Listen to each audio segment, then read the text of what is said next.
Queria dar boa noite para todo mundo. Primeiro, agradecer ao professor Cláudio Finkelstein por ter aceito participar deste painel, o professor Rafael Iório também, que também aceitou estar com a gente hoje, e o Luiz Carlos Corrêa, que vai fazer a mediação e que também aceitou este convite. Obrigada a todos por estarem participando. Eu sou Cristina Helena Pinto de Mello, pró-reitora de pesquisa e pós-graduação estrito sensu da SPM, dos programas de mestrado e doutorado, e estou organizando esses painéis de debate, trazendo as pessoas dos nossos relacionamentos para discutir temas de interesse para o momento. Então, eu vou passar a palavra para o Luiz Carlos, para ele começar a fazer a mediação. Obrigada, viu, Luiz Carlos? Boa noite, professora. Obrigado pela palavra. Muito prazer conhecer o professor Cláudio. Seja muito bem-vindo. E o professor Rafael, também conhecido de muitos anos atrás. Seja muito bem-vindo. O nosso objetivo hoje é tratar um pouquinho sobre a quebra contratual, né, e a arbitragem no atual contexto internacional. Então, nós vamos dar 20 minutinhos para vocês falarem um pouquinho, explicarem para quem está ouvindo, que não conhece o que é arbitragem, como se procede a arbitragem, como se dá nos contratos de adesão, como se forma um árbitro. Conta um pouquinho para a gente, para o pessoal saber o que é arbitragem. E se quiser fazer um pouquinho um parâmetro sobre a mediação e conciliação, mas o nosso objetivo mais é sobre a arbitragem, né? Então, 20 minutinhos para cada um, conta um pouquinho da história, o que tem acontecido de novo, as discussões, né? E depois a gente passa para a pergunta. Eu tenho algumas perguntas para ser feitas também de atualidade, em relação ao nosso contexto hoje, e aí nós vamos bater um pouquinho de bola sobre isso. Professor Cláudio ou professor Rafael, quem gostaria de começar? Posso começar? Seja muito bem-vindo, professor. Começar agradecendo a Cristina pelo convite, a SPM. É sempre um prazer retornar. Já estive, aliás, literalmente estive, né? Agora eu estou no éter, né? Estamos virtualmente juntos todos. É um prazer estar com o Luiz, de novo com a Cristina. Rafael, é um prazer, ainda que remotamente, lhe conhecer. Espero que possamos repetir presencialmente no futuro mais breve possível. Luiz, arbitragem, em apertadíssima síntese, é uma terceirização junto à entidade privada ou pessoas físicas estranhas a uma lide do processo de solução de controvérsias.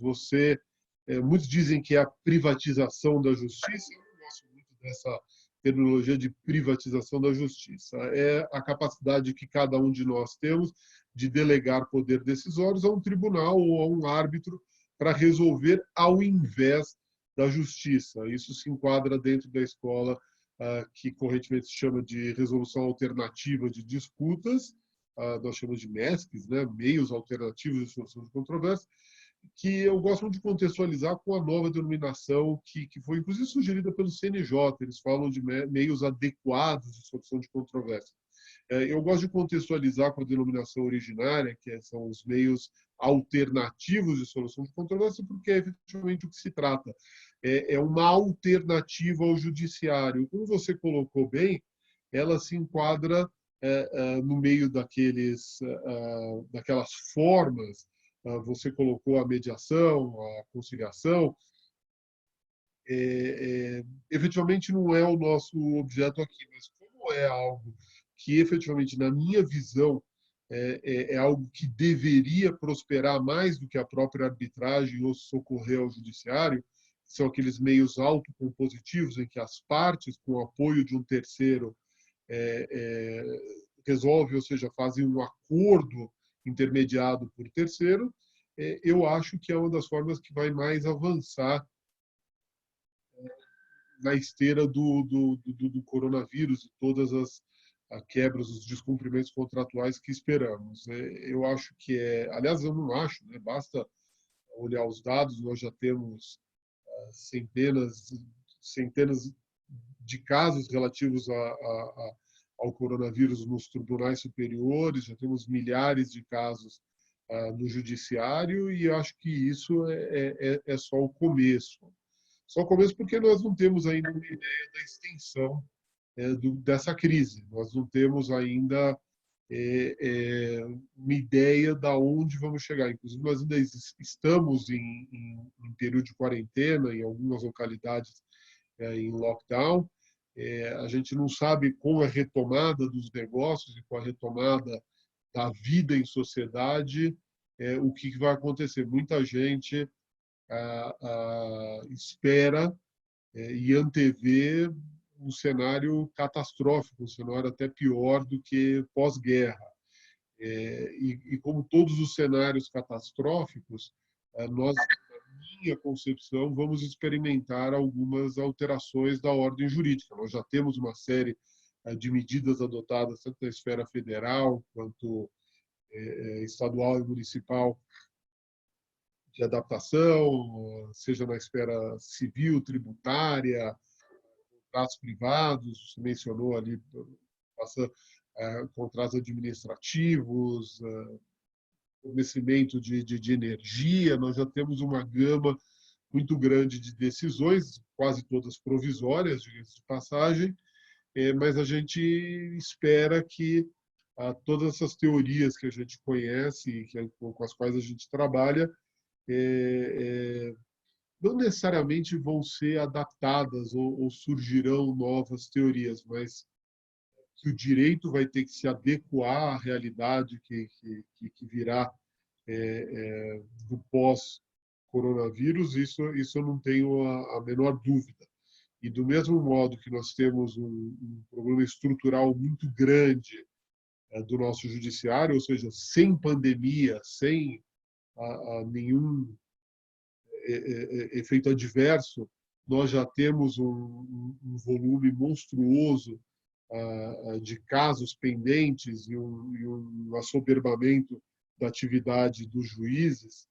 Efetivamente vai ser necessário fomentar cada vez mais, e já temos decisões nesse sentido, seja na justiça trabalhista, na justiça civil, em todas as esferas. Família está tendo um fluxo muito grande, essas formas autocompositivas. A grosso modo, eu não estou controlando o meu tempo aqui, mas como você pediu só para fazer uma introdução, está feita essa introdução para o nosso ouvinte. Obrigado, professor. Agora vamos passar um pouquinho para o professor Rafael, dar as boas-vindas para ele, e falar um pouquinho para a gente o que você entende, né, professor, sobre arbitragem, quais são os pontos positivos ou pontos que têm que ser melhorados, e principalmente agora com essa pandemia, né, o que devemos fazer? Então, também eu queria... Boa noite a todos e todas que estão nos assistindo. Queria agradecer também o convite realizado pela professora Cristina, cumprimentar meu caro amigo professor Luiz. Também é um prazer conhecê-lo, professor Cláudio. Espero também que possamos nos encontrar depois diante, com presencialidade também física, né?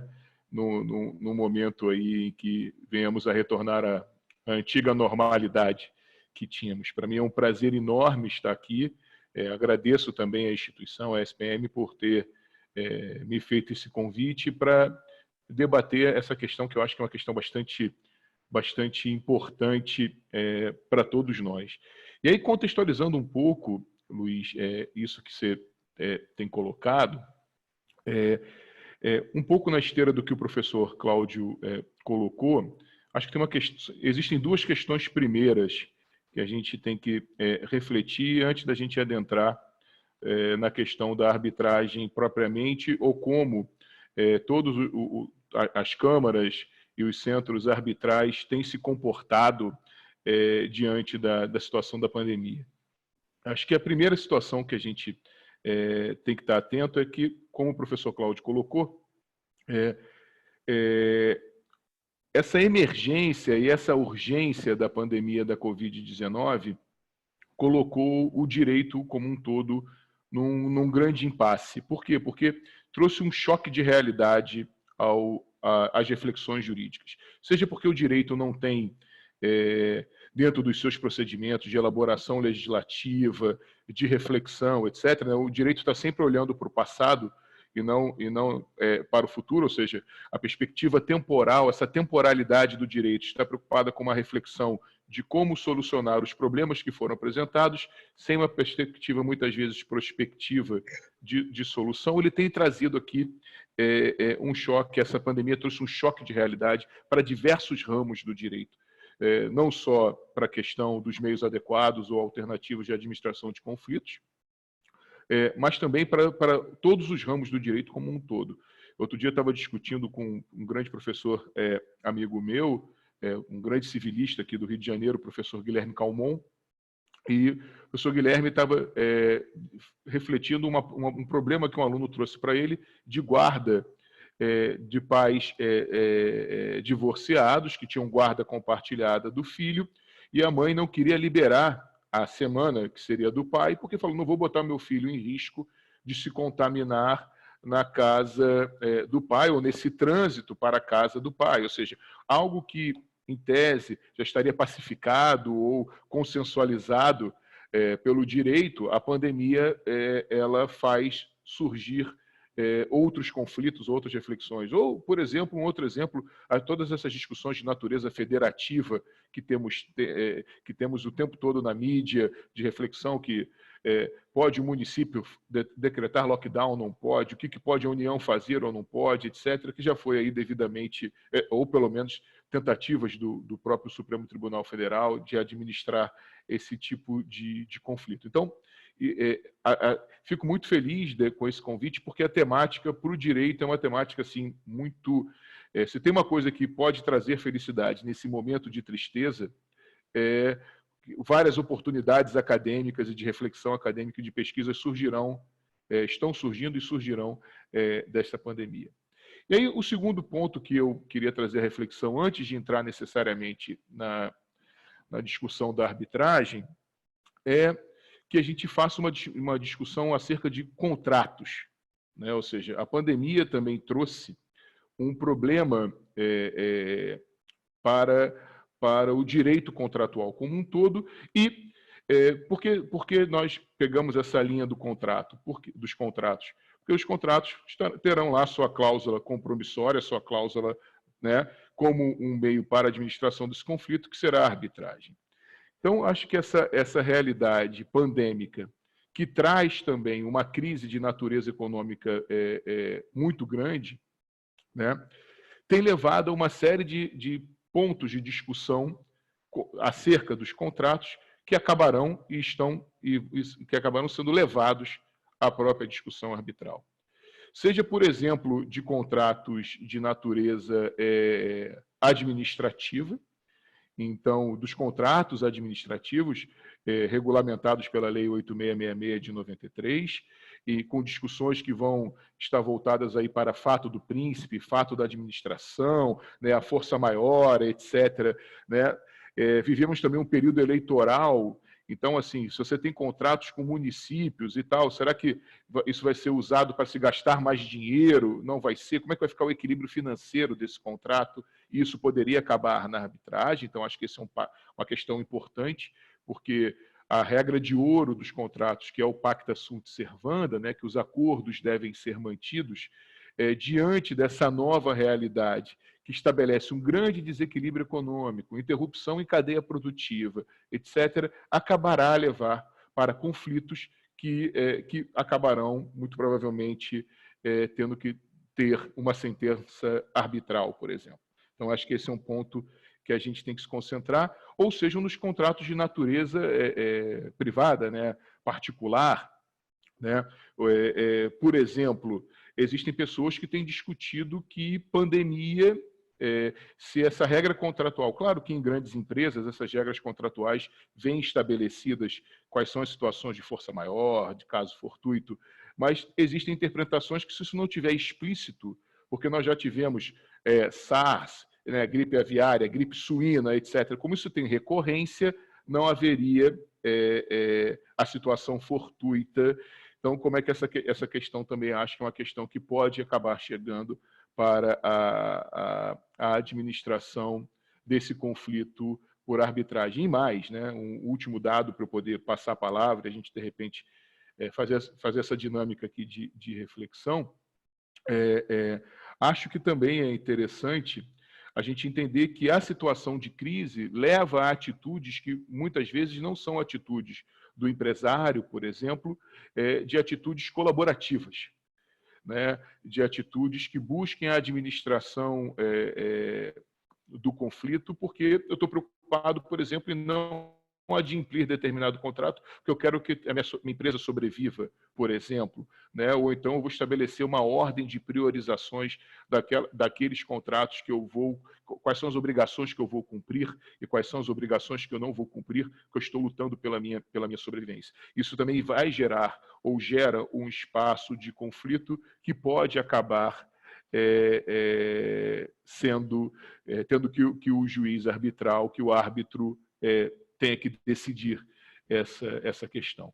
Então, acho que esse é um primeiro contexto, antes da gente adentrar necessariamente na reflexão da arbitragem, que eu queria aqui levantar, né, para a nossa reflexão. Eu não sei se você quer que a gente pontue, ou passo a palavra, ou como vocês preferirem, porque eu também acho que eu passei já do meu tempo. Se tiver mais alguma colocação para falar sobre arbitragem nesse contexto atual, pode falar. Depois a gente abre para pergunta. Pode ficar à vontade. Então, e eu acho que um último ponto, assim, também para ser um ponto provocativo, né? Que existem questões assim. Acho que um primeiro ponto importante é entender que acho que sim, que as câmaras e os centros arbitrais tomaram as atitudes adequadas, assim, para inicialmente tomar as atitudes adequadas diante dessa situação pandêmica. Por exemplo, o ICC em Paris estabeleceu até um manual de como se comportar nessa situação pandêmica, né? Como, por exemplo, havendo comum acordo entre as partes, que possamos fazer uma série de procedimentos que são presenciais e físicos, que possam ser feitos por meios eletrônicos, que determinados procedimentos possam ser adiados, havendo comum acordo, como que a gente vai poder fazer todo esse procedimento instrutório, ou a própria notificação, em que tem uma praxe, né, de ser feita física, com carta, por exemplo. Então, acho que a pandemia também afeta diretamente a reflexão acerca dos procedimentos arbitrais e de como isso vai se comportar daqui para frente. Perfeito, professor. Se eu posso complementar, o Rafael lembrou bem a questão dos contratos com a administração pública, em qualquer esfera, que essa última alteração da lei da arbitragem deixou muito claro. Já existia uma jurisprudência dominante que autorizava a autoridade pública a contratar e participar de procedimento arbitral, mas nós também temos essa mesma alteração, já de 2015, a possibilidade de arbitragem em questões trabalhistas, que a gente também acha que, óbvio que é limitado, são poucos casos, ou casos com iniciativa do próprio empregado, mas, de novo, com esse assoberbamento que se espera da justiça, principalmente da justiça trabalhista, com o número de desempregados que, infelizmente, os economistas estão prevendo, com o fim, né? Ou seja, todos esses auxílios que o Estado tem dado à iniciativa privada nesse meio tempo, tem prazo, né? Também vai ser uma boa válvula de escape. Provavelmente algumas instituições vão migrar para especialização em questões trabalhistas. E também pegando na esteira do que o Rafael também mencionou, que, aliás, de passagem, eu concordo com virtualmente tudo que foi dito, as instituições, não só a ICC, como diversas outras, migraram seus sistemas para sistemas online. Praticamente todas as instituições hoje estão trabalhando a CCBC mesmo, que é a principal instituição arbitral aqui no Brasil. Eles disseram que, na comparação com o ano anterior, seja em março, abril, não houve diminuição no número de casos novos, eles continuam recebendo novos casos. Não houve aumento também, porque acho que ainda não há tempo hábil para se iniciar uma série de procedimentos arbitrais. Mas que nós teremos um influxo muito grande, a gente vai ter, e uma das grandes heranças que a gente vai receber talvez uma das poucas positivas heranças que a gente vai receber, efetivamente, estava conversando com a Cristina agora no comecinho, que nós não temos opção, nós temos que nos adaptar a esse ambiente virtual. Não são só os alunos que estão se adequando a esse sistema, os professores também estão se adequando a esse sistema. Eu, até março, não aceitaria esse convite. Você falou, vamos fazer um webinar? Mais um, né? Semanalmente a gente está participando de um, às vezes petit comité, reuniões online, coisas que eu simplesmente me recusava a fazer porque eu não acreditava neles como mecânica funcional. Hoje a gente nos vê em situação que eu não vou dizer, aliás, eu não digo e não acho que seja a mesma coisa, mas parte do ranço, parte do preconceito que eu, pelo menos, estou falando em meu nome aqui, eu era um daqueles que era extremamente recalcitrante, mas parte daquele giriza que eu tinha do meio virtual, hoje ele simplesmente não existe. Temos feito reuniões, temos feito audiências online, e desde que o procedimento permita, parte significativa desses procedimentos, eles migraram para a plataforma online totalmente. Os centros de arbitragem, aqui em São Paulo, principalmente, o B3, que é a antiga Bovespa, a CCBC, principalmente, a CCI, a sede deles em São Paulo, hoje administra praticamente todos os casos remotamente. A Camarb também, do Rio, a CBMA, ele foi para essa plataforma. A GV, eu vou ser sincero, não sei como é que está funcionando, mas e virtualmente, aliás, é um poder atribuído aos árbitros decidir, adequar a realidade dos fatos às necessidades das partes, a menos que haja uma recalcitrância muito grande das partes, e aqui eu estou falando praticamente limitado à audiência. Tudo tem migrado para esse sistema. As plataformas, elas estão se adequando, a gente mencionou aqui, entrando, eu também tive um problema para entrar, o Luiz mencionou, sempre que você entrar, o Zoom vai pedir para você atualizar, porque eles estão se atualizando. A questão de sigilo se torna extremamente premente, principalmente numa arbitragem que, por natureza, a maior parte delas ela é sigilosa. Essa tecnologia tem que se adequar à realidade. Muitos falariam, mas não há como assegurar a privacidade, a confidencialidade do procedimento no ambiente online. É verdade, efetivamente não há. Mas a gente também tinha esses problemas na arbitragem tradicional, no nosso dia a dia. Vazamentos aconteciam, seja dentro da própria instituição, no escritório do advogado, do árbitro. Ou seja, como tudo, esse ambiente virtual ele traz as suas benesses, mas também tem os seus ônus. Acho que a guisa de introdução, acho que a gente cobriu. Com certeza, professor. A professora Cristina quer fazer uma perguntinha, depois eu acabo de direcionar ainda em relação ao nosso tema, né, em relação aos contratos. Se não existir aquela cláusula compromissória, cláusula arbitral, será que eu vou poder levar isso para uma câmara de arbitragem? Mas vamos lá, vamos deixar a professora Cristina fazer a perguntinha dela. Não, mas essa sua pergunta é maravilhosa, né, Luiz? A minha questão, bom, primeiro eu queria que vocês lembrassem que eu sou uma economista, né? E como economista, uma das formas de ajuste, né, da produção, da economia em si, é via preços. Quando os preços conseguem se flexibilizar, a economia consegue fazer ajustes rápidos. Como os preços normalmente são rígidos por força dos acordos contratuais, os ajustes acabam sendo por quantidades. Então, as empresas acabam fazendo ajustes, produzindo menos, demitindo, enfim, rompendo o contrato de trabalho, que é um vínculo mais rápido, né, de rompimento. E a outra questão é que a gente está agora saindo de muitas das entregas que eram presenciais para entregas virtuais. e pode ser um equívoco da minha parte, mas a impressão que eu tenho é que o direito não acompanhou essas mudanças. A gente não tem uma legislação que dê conta desses ambientes.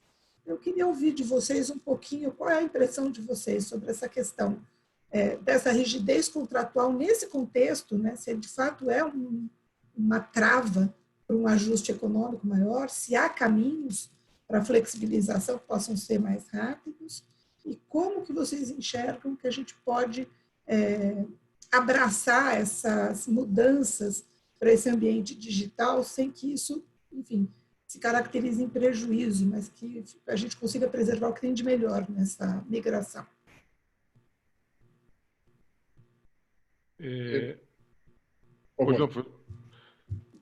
Não, bom, então tá bom. Bom, respondendo um pouco, e acho que até trazendo um pouco, que acho que era um gancho interessante que o professor Cláudio colocou, professora, tem uma questão, né? Por exemplo, a questão do sigilo na arbitragem, que tem um pouco a ver também com essas mudanças de entrega, digamos assim, online, por exemplo. Eu acho que, numa certa perspectiva, não é que o direito não se adeque ou não tenha respostas para isso. De fato, acho que o direito não tem a celeridade de resposta que a economia lhe impõe, mas, por outro lado, por exemplo, como ele colocou, presencialmente questões vazavam, ou seja, existe legislação penal até para isso. Então, se, por exemplo, a gente, num procedimento arbitral, está se pegando, por exemplo, uma testemunha, né? Você está ali a oitiva de uma testemunha, e essa testemunha tem outras pessoas aqui do meu lado, se eu fosse testemunha, dando aqui o meu testemunho, né? Relatando as questões, e eu estou sendo aqui influenciado por alguém, ou seja, isso é uma falta grave, né? Se eu tiver aqui, assim, nas relações industriais, existiu também existe espionagem industrial. Então, também aqui eu posso contratar um hacker e entrar aqui, por exemplo, e atrapalhar todo esse nosso webinar. Então, assim, existe legislação para isso. É claro que talvez o combate o combate mais célere a essas questões, e isso leva o direito ao tempo todo a estar pensando nisso. Acho que essa é uma questão que é importante, mas não que exista um desamparo. Acho que esse é um primeiro ponto, tá? Por outro lado, o outro ponto também dessa flexibilização contratual, acho que é um ponto que é importante. Eu acho que um ponto importante aqui é haver o estímulo, seja dos agentes do campo jurídico, ou seja, dos operadores, das próprias câmaras arbitrais, etc., que haja a formação de consenso. Então, eu fico imaginando, fiquei pensando muito sobre isso, até para esse nosso webinar, de que um mecanismo para conseguirmos essa flexibilização dos contratos, e acho que há uma realidade favorável a isso, que diga-se de passagem, porque estamos todos no mesmo barco pandêmico, ok? Estamos todos no mesmo barco pandêmico, digamos assim, ou seja, no sentido de que eu não estou conseguindo cumprir o meu contrato com você porque eu fiz escolhas erradas na gestão da minha companhia, ou porque eu fui pródigo, ou porque eu fui equivocado. Não, porque assim, a realidade da crise econômica se impôs tanto para mim quanto para você. Então, apesar de, no primeiro momento, eu achar que nós somos lutadores da sobrevivência, e aí, então, portanto, eu não estou preocupado em formar consenso, por outro lado, 2 minutos de reflexão me levarão a dizer o seguinte: Cristina, por favor, vamos sentar e tentar renegociar esse nosso contrato, ou então vamos eleger um terceiro, que pode inicialmente ser um mediador, antes mesmo de chegarmos a um árbitro, e tentar uma autocomposição. E veja, as câmaras e os centros arbitrais também têm estimulado esse tipo de atitude em que consigamos, primeiramente, mediar e negociar esse contrato para que a economia possa girar e para que ambos possam ser atendidos aí no cumprimento das suas obrigações e dos seus deveres. Então, acho que esse é um ponto importante. Eu não vejo um cenário de terra arrasada, acho que pelo contrário. Acho que as pessoas vão ser estimuladas, em especial nesse ambiente daqueles que se articulam da arbitragem, vão ser estimuladas a exercer a sua autonomia da vontade e tentar formar consensos num país que tem, culturalmente, dificuldade de formação de consensos. E acho que esse cenário pandêmico vai levar estimulará a esse tipo de formação. Okay. Eu já pegando a palavra, de novo concordo com o Rafael. Acho que esse nosso webinar vai se tornar maçante porque os palestrantes concordam em praticamente tudo que dizem. Mas o mote é o consenso, né? A gente está aqui no mote, então... Exatamente. Eu também pegando o gancho do que o Rafael mencionou, eu consigo ver dois cenários. Eu consigo ver um cenário que propicie uma grande gama de acordos. Eu também vejo esse momento como mais que propício. Acho que é necessário que o empresário, que o consumidor, que o prestador de serviço, ou seja, que todos se conscientizem que nós estamos doentes. Mesmo quem não contraiu o coronavírus está doente. E toda doença tem um lado negativo. Então, a menos que haja algum empresário, um cidadão que queira e que se julgue intitulado a levar alguma vantagem em cima de uma situação pandêmica global, sem precedentes. A verdade é que, como foi mencionado, nós já tivemos pós-guerra, nós já tivemos pandemias, nós já tivemos... O Rafael lembrou bem, o SARS não faz tanto tempo. Um pouco antes a gente teve o medo do ebola. Nós tivemos isso vezes, todo mundo fala, mas o Bill Gates 5 anos atrás está todo mundo recebendo, ele falou que isso... O próprio Bill Gates já falou, eu não esperava que fosse assim. Ninguém podia presumir que o mundo ia parar.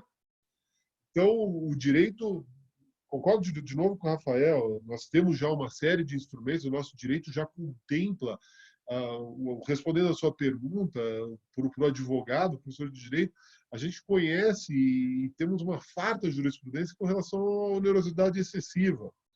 Essa renegociação, ela faz parte do nosso direito civil, ela vai acontecer.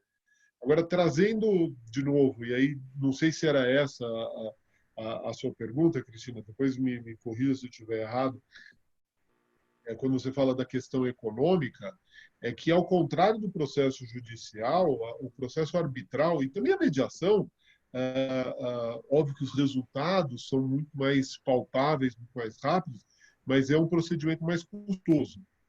A arbitragem, principalmente, ela é extremamente cara. Então, nós temos situações de empresas que firmaram contratos, e a regra no Brasil é muito clara.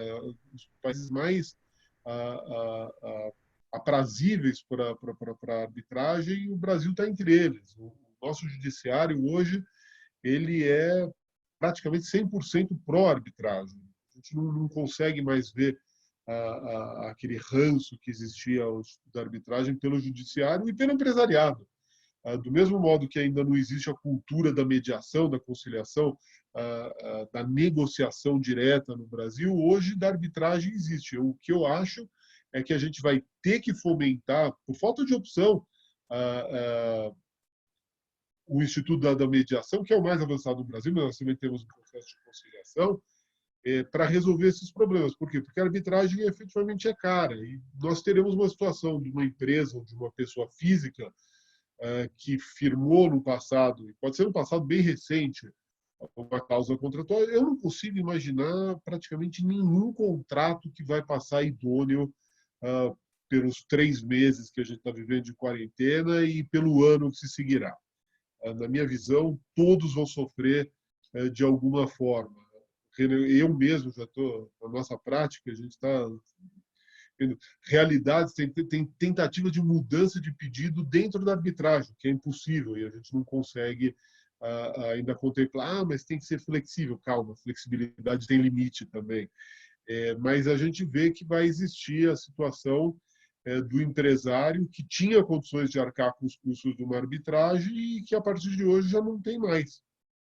Então, o fator econômico ele também vai pesar no que vai. Existem instrumentos? Sim, existem instrumentos. Existe um financiamento de arbitragem por terceiros, um third-party funding, mas também não é para qualquer caso.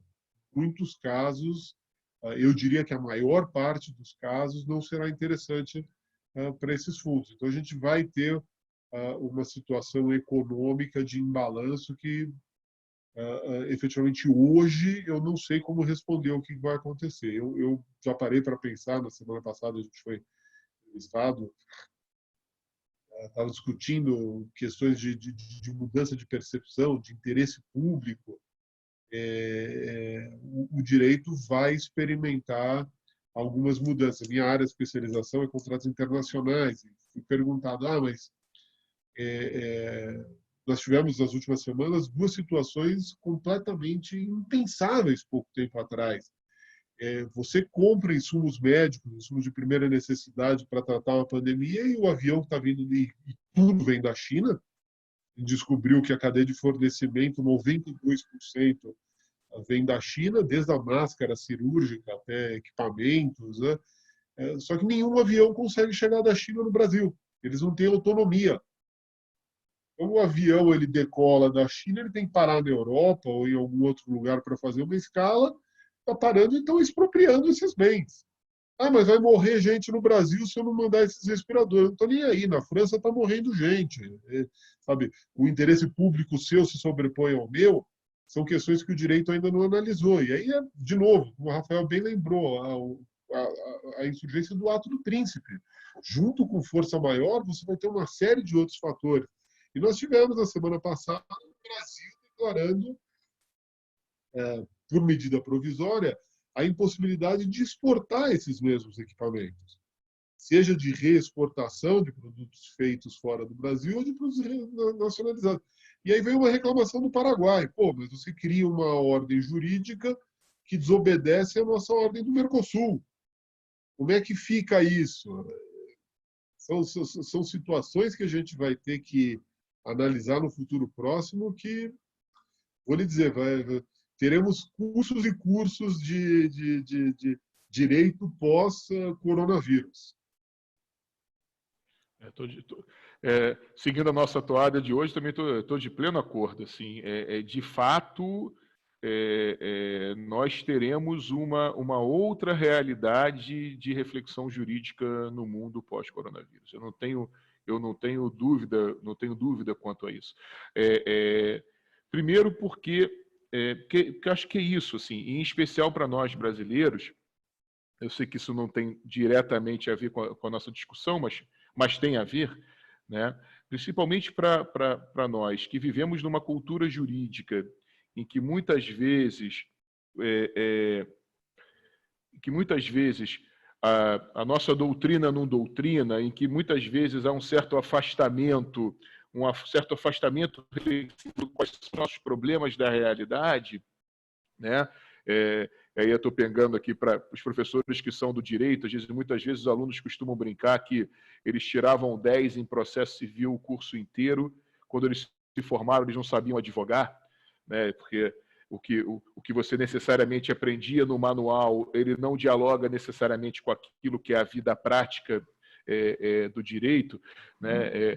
E aí o professor Cláudio e o professor Luiz devem concordar provavelmente com essa minha reflexão de um certo afastamento do que são as especulações jurídicas para essa realidade. A Covid está dizendo o seguinte: atenção, o direito eles têm que estar voltado para a realidade. Nós somos uma ciência social aplicada, tal como a economia, então essa parte do aplicada a gente tem que lembrar, né, que está presente no direito, e para eu ter essa aplicação eu tenho que ter aqui a reflexão dos dados empíricos, do que a realidade tem me mostrado, para que eu possa dar respostas claras para isso, e que no padrão de uma certa normalidade, né, você, ok, ou seja, você tinha aqui um espaço, muitas vezes, para uma reflexão, digamos assim, menos voltada à realidade. Acho que isso leva a um choque, que é isso mesmo, assim, acho que por exemplo, Hobbes nunca foi tão atual novamente para a reflexão, não é isso? Ou seja, as pessoas agora, os nossos alunos podem entender quando a gente explica o que é estado de natureza, a gente pode explicar, né, quando a gente pode explicar como é que funciona, aqueles impasses todos do direito internacional, como é que é isso? Se não há uma ordem soberana, como é que essa relação de coordenação entre esses sujeitos de direito público internacional funcionam? Ou seja, tudo isso agora, até os nossos exemplos em sala de aula, em especial, vão poder aqui, as pessoas vão ter a realidade concreta para isso, que é uma coisa que a gente não pode esquecer, né? Assim, nós somos uma geração em que essas últimas grandes crises nós não presenciamos nem temos na nossa memória necessariamente. Então, por exemplo, seriam os nossos avós que talvez viveram a Segunda Guerra Mundial, né? Então, os nossos pais, eu lembro, meus pais viveram, mas eram crianças. Então, portanto, não tem essa memória do que é, por exemplo, uma situação de escassez, né? Situação de disputa de bens, com essa clareza, e a gente está tendo que rever essa nossa reflexão. Mas desculpe ter fugido um pouco do tema, mas é porque eu acho que isso é importante para essa contextualização. Maravilha, obrigada. Você fica tranquilo, Cláudio, porque consenso, ultimamente, é o que a gente mais gostaria de ver, né? Ele traz segurança e, de fato, é muito bom, porque, em especial na minha área, que esquece muitas vezes que é uma ciência social aplicada, a ideologização do debate angustia num contexto como esse, né? A gente deveria ter respostas mais rápidas. Agora, eu queria fazer uma segunda pergunta em cima disso, que é o seguinte: o que eu tenho percebido é que até o governo, né, diante desta incerteza, fez uma opção por fazer políticas faseadas, né? E isso, de alguma forma, criou um ambiente de incerteza maior para os agentes econômicos. Então, muitos não foram rever contrato, não acionaram arbitragem, não é só uma questão de custo, não, é uma questão de desconhecimento. Não sabe se será necessário, se não será necessário. A gente não consegue construir um cenário para agir e ser proativo num contexto como esse. E eu imagino que à medida que esse futuro for se desenhando, e que a gente vá percebendo, como, por exemplo, que não é o isolamento físico que está causando danos na economia, né? Que sair de casa não vai resolver, não mitiga o problema econômico. Eu imagino que vai ter uma avalanche de questões jurídicas relacionadas a contrato e arbitragem. A minha pergunta é: a gente comporta, a gente tem como se preparar para isso? Como vocês enxergam isso? Na nossa atuada, vou tomar a palavra e tenho certeza que em seguida o Rafael vai me complementar. A contextualização que você coloca aí, o Brasil talvez esteja vivenciando mais que outros países. A gente tem ouvido também de outros aí governantes que estão mandando a gente tomar vodka para curar, tem governante falando para a gente tomar água sanitária. É um pouco de alívio, porque pelo menos a esse ponto o nosso governo federal ainda não chegou. Mas a gente tem vivenciado muito essa discordância em atitudes do governo federal com os governos estaduais e municipais. Obviamente, o ideal seria que todos trabalhassem em uníssono. É comum a gente ouvir assim: mas eu não estou preparado para isso, essa é uma situação inédita. Veja, eu não fui eleito, eu não me preparei, eu não me propus a cuidar de um estado, ou de um município, ou de uma união, como esses nossos governantes se propuseram. Eles têm assistência, eles deveriam fazer algo melhor do que o que está sendo feito. E isso é ponto pacífico, que a gente tem que partir dessa premissa que tem gente batendo cabeça e não está ajudando o tanto quanto poderia ajudar se trabalhassem em uníssono. Até não acho que as medidas que foram adotadas até agora são tão ruins. Por quê? Porque, de novo, nós, enquanto sociedade, estamos padecendo de uma doença que nunca aconteceu, com resultados que nunca foram percebidos e que ainda não está mapeado, não se sabe como ele trabalha. Isso é patente para qualquer um que acompanha a mídia nacional ou estrangeira.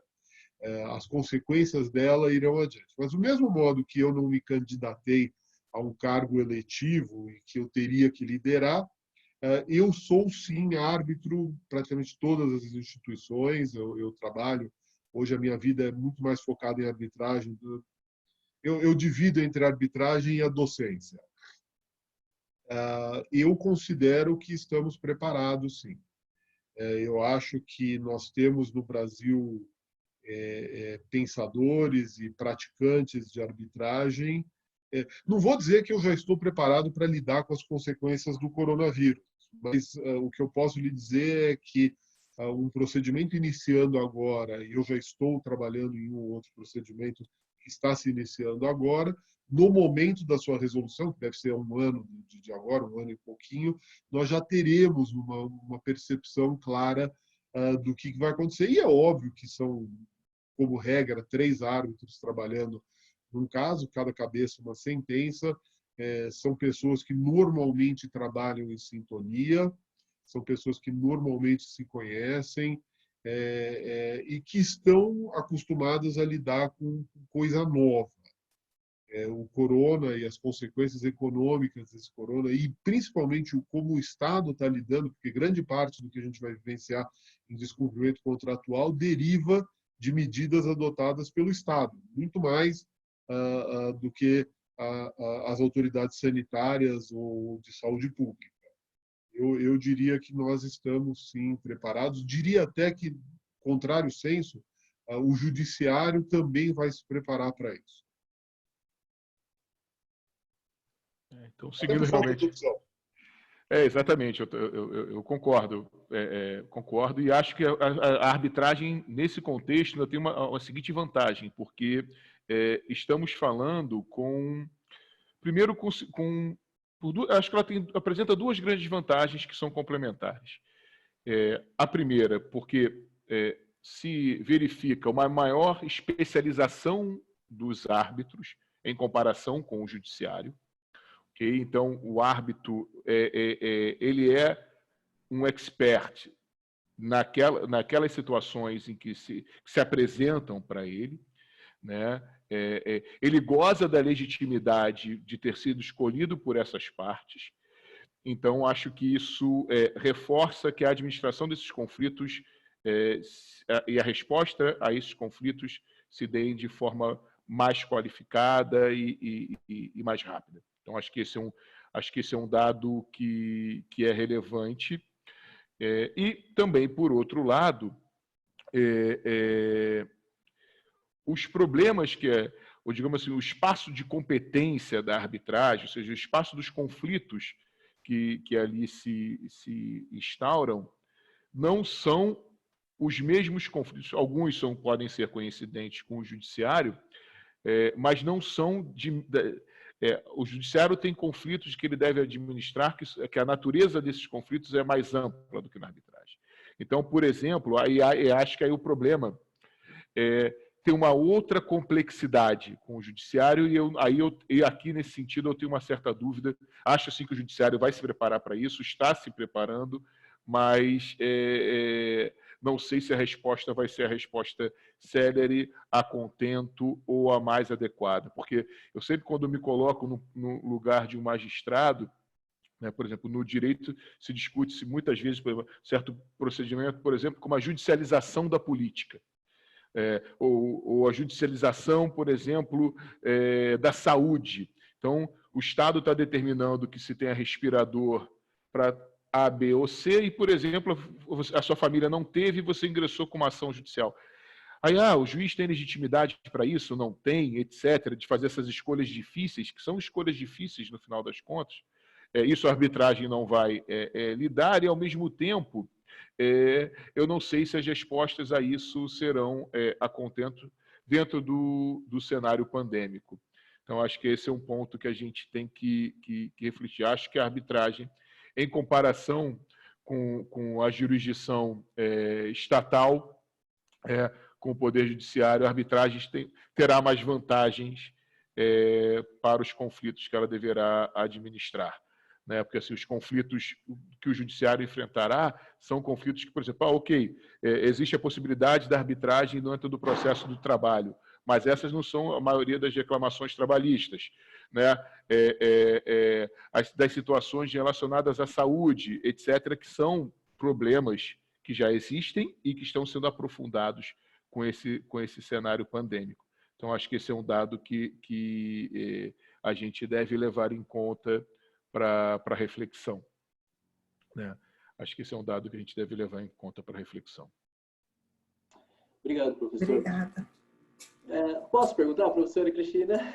Claro. Eu também acredito muito que a arbitragem soluciona muitos problemas, é um meio mais rápido e mais prático para ser feito isso, mas a nossa lei é bem clara nisso daí, que precisa ter a cláusula compromissória, a cláusula de arbitragem.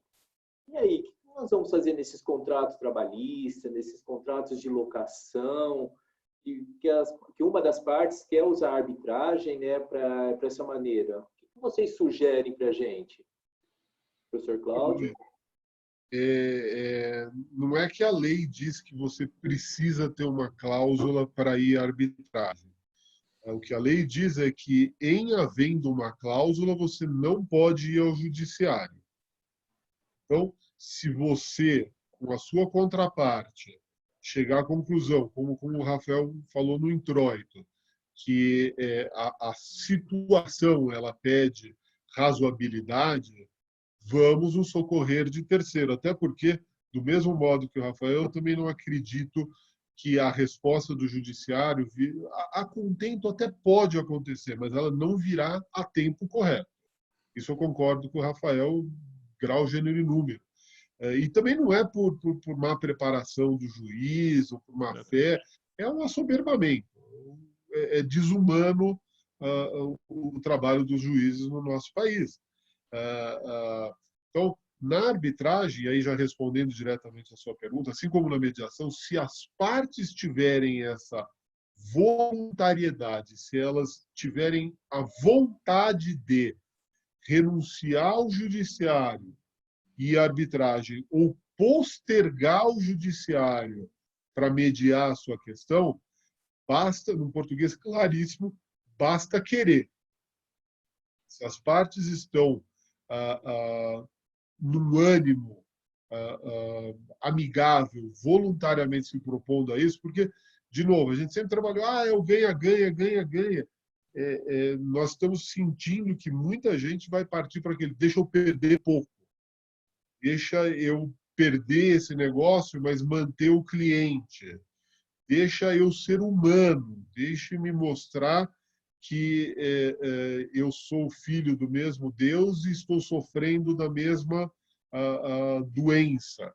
Eu acredito muito que a natureza, e aí voltando ao nosso amigo Hobbes, ali, a natureza humana ela vai ter que trazer alguma solução para essa questão. Ou seja, basta as partes voluntariamente, e eu acho que é o mais razoável, pelo menos é o que a gente tem sugerido, não só academicamente, como profissionalmente, em todas as ocasiões que a gente é ouvido, é que vale a pena. Por quê? Porque qualquer outra solução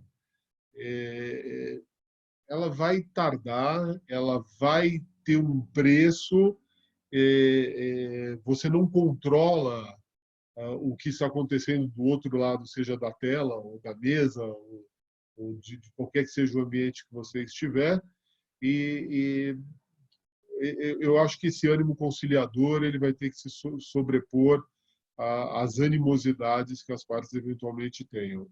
Porque, de novo, também a natureza humana eu também não tenho dúvida que vai ter gente se aproveitando dessa situação para resolver problemas anteriores.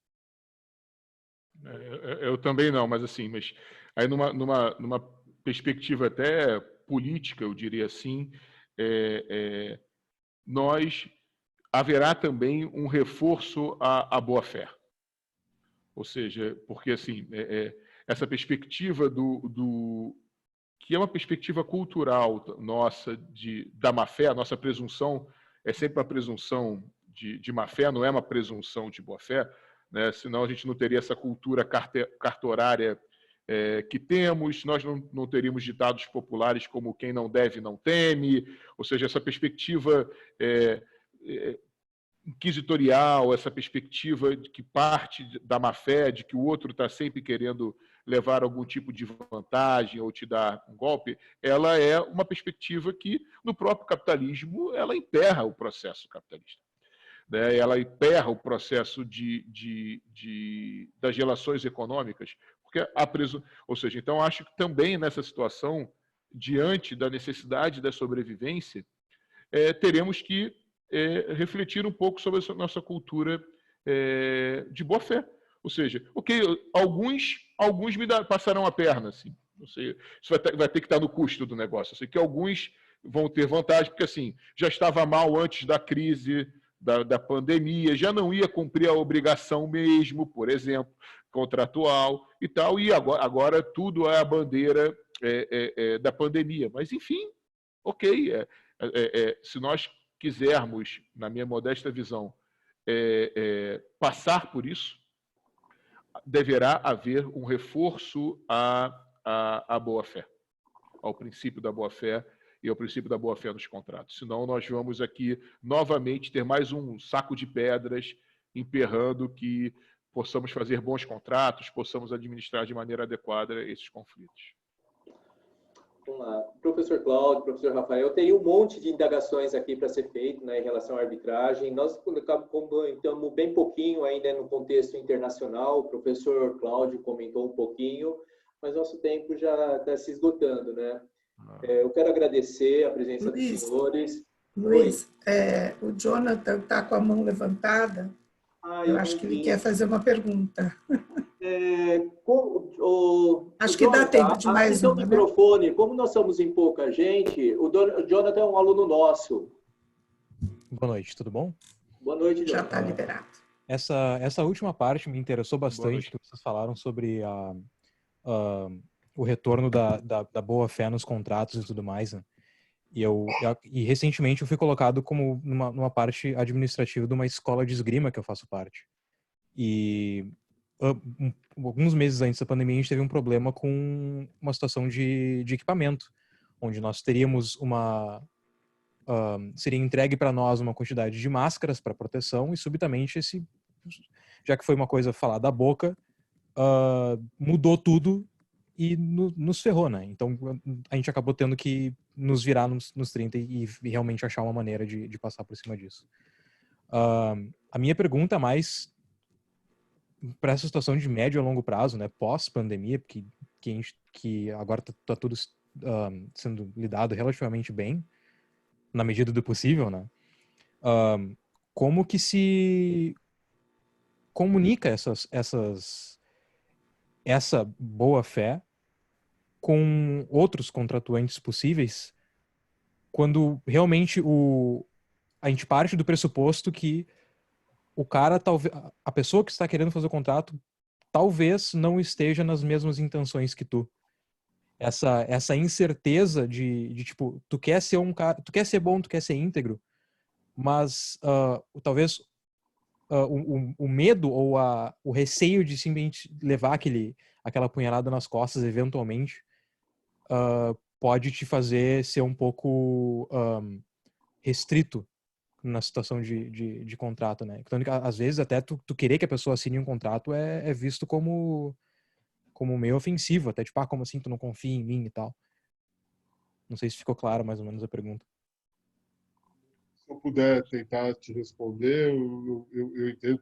Eu até tenho o bigode, né? Você está falando, o famoso no fio do bigode. Vamos só partir de alguns preceitos básicos, como o Rafael mencionou há pouco tempo atrás. Quando a gente fala de resgate à boa-fé, a gente não quer dizer que não exista um pressuposto legal de ordem constitucional de boa-fé. Ele continua existindo. O exemplo que você traz, ele é um exemplo patente do momento em que nós vivemos. Eu estou falando de máscara. Máscara, eu não sei, você falou de esgrima, que eu não sei se é máscara, aquela máscara de proteção para não levar a Isso, espadada. essa mesmo, que foi antes da pandemia que aconteceu isso aí. Então, eu imaginei corretamente. Porque se você estivesse falando de máscara, aquela cirúrgica, aí o caso seria pior ainda. Mas também não sei se você estava comprando da China e veja bem, o modo que a coisa se desenvolveu, pouco importa de onde viesse, porque os portos estavam fechados, os aeroportos estavam fechados. Às vezes a gente queria exportar o produto e não tinha meio, a logística não permitia esses momentos. Então, a boa-fé ela tem que existir dos dois lados. Quando eu vou passar a palavra para o Rafael, obviamente, mas quando a gente fala do resgate, essa boa-fé, ele tem que ser dos dois lados, ou seja, as duas partes têm que se adequar à realidade, porque ainda que o contrato literalmente faça a lei entre as partes, e as partes obrigatoriamente devem cumprir o contrato da forma que ele foi negociado e feito, esse pacta sunt servanda, eu não vou dizer que ele é sobrestado, porque não é regra, mas o próprio direito conhece o rebus sic stantibus, ou seja, as coisas mudam, as situações mudam, e as partes têm que se adaptar e se adequar às novas realidades. O direito ele está preparado para isso. Quando nós mencionamos a coisa é nova, a coisa é impensável, veja, ela é impensável na consequência direta, mas que existe algo dentro dos nossos compêndios de direito que lembram aquela situação que surgirá após o coronavírus é indubitável. Ou seja, desastres já aconteceram de cidades ficarem inacessíveis, por motivo alheio à vontade das partes, não conseguir entregar uma mercadoria. Ou seja, o precedente existe. Pelo menos quando eu digo que eu acredito que o direito vai mudar e vai se adequar a essa nova realidade, é que a resposta que nós teremos que dar ao todo ainda não é contemplada pelo nosso direito. Essa é a minha visão. E acompanho integralmente o relator, porque é exatamente isso. Assim, quando a gente está colocando, e acho que é importante só, eu sei que o nosso tempo está se esgotando, mas assim, a gente está falando aqui de atitudes frente ao direito e de uma reflexão um pouco mais aprofundada acerca do direito. Então, veja, não é que o direito, por exemplo, desde o que a gente estava colocando com relação à boa-fé, ou até mesmo de se olhar para frente, não é que o direito não tem uma preocupação, por exemplo, com os riscos sociais. Se assim não fosse, nós não tínhamos previdência, nós não tínhamos a Seguridade Social, ok? Ou seja, o direito, tal como o professor Cláudio colocou, assim, o direito tem essa preocupação que sabe que viver é um risco. Ou seja, ficar velho é um risco, a gente pode ficar doente, doença é um risco, ou seja, é por isso que o direito tenta trabalhar também com a previsibilidade de como nós vamos administrar os riscos sociais. Agora, quando a gente está colocando que haverá uma mudança, é uma mudança frente à atitude, seja a atitude interpretativa, e por isso que eu estou usando aqui o tempo todo, seja na cultura jurídica, seja na sensibilidade jurídica, se usando uma categoria que é da antropologia, ou seja na sensibilidade jurídica, no que nós percebemos como justo, no que nós percebemos que deve ser adequado àquele problema, àquele conflito social ou aquela situação social que a gente esteja aqui debruçado. Então, o que eu quero dizer com boa-fé? Quero dizer com boa-fé o seguinte: se eu sou um locador com vários imóveis, eu estou sendo aqui requisitado pelos locatários de renegociar o contrato, eu posso até achar que o senhor José, num português assim mais vulgar, é o vulgo 71, ele está querendo ali levar uma vantagem, porque eu sei que ele tinha condição de continuar pagando o aluguel tal qual tinha sido acordado com ele. Mas diante do cenário em que eu estou tendo uma atitude de alterar os meus contratos com todas as outras partes que foram atingidas pelo fenômeno pandêmico, eu não vou deixar de por exemplo, acordar, né, repactuar com o seu José ou com as outras partes, porque estou pressupondo que essas pessoas agirão de má fé comigo. É nesse sentido que foi a perspectiva que a gente está colocando. Assim, eu não vou deixar atrapalhar que esse certo valor cultural, que é de uma presunção de que alguém sempre quer passar a perna ou me dar um golpe, que atrapalhará o meu atuar, né? ou tentar solucionar esse problema ou administrar esse problema. Então, não sei se eu me fiz claro, mas é essa perspectiva que a gente está querendo trazer aqui para vocês. Professora Cristina, a senhora quer finalizar, por gentileza? Não, eu acho que se vocês tiverem considerações finais, quiserem falar mais alguma coisa, senão a gente já vai caminhar para o encerramento, porque a gente passou 10 minutos já do horário. Está precisando de vocês. E seguindo a nossa cronologia, eu só vou parabenizar vocês por esse encontro. Foi um prazer, uma alegria. Apesar de não haver discordância, havia complementariedade, o que é tão bom quanto. Então, mais uma vez, Rafael, um prazer estar contigo aqui. Luiz, Cristina, foi uma alegria estar aqui com vocês nesse webinar. De novo, né? O novo normal está se tornando cada vez normal. É verdade, exatamente. Para mim também foi um prazer enorme. Muito obrigado, Cláudio. Muito obrigado, Cristina, Luiz Carlos.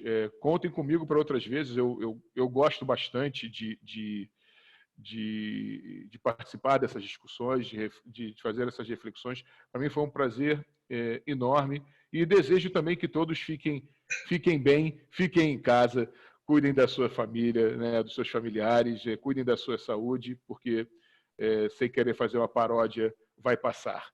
Então, vamos nos cuidar e ficarem todos bem. As pessoas também que estão assistindo aqui esse vídeo, é isso que eu desejo para todos vocês. Foi um prazer enorme mesmo. Muito obrigado. Aprendi bastante. Foi muito bom.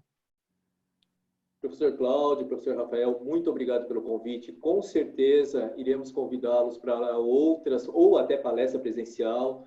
A ESPM está trazendo curso de Direito, né? Um curso de Direito inovador, um curso de Direito totalmente com uma matriz curricular diferenciada.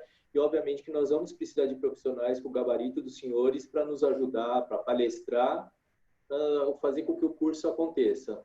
Muito obrigado desde já. Obrigada a todos. Espero contar com a presença de vocês para os próximos webinários. Eu coloquei aqui no chat já disponível o link e processo do próximo, que vai ser sobre utopias e distopias das relações de consumo.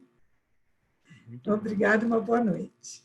Boa noite, boa noite. Boa noite, boa noite. Até logo, meus caros. Tudo de bom.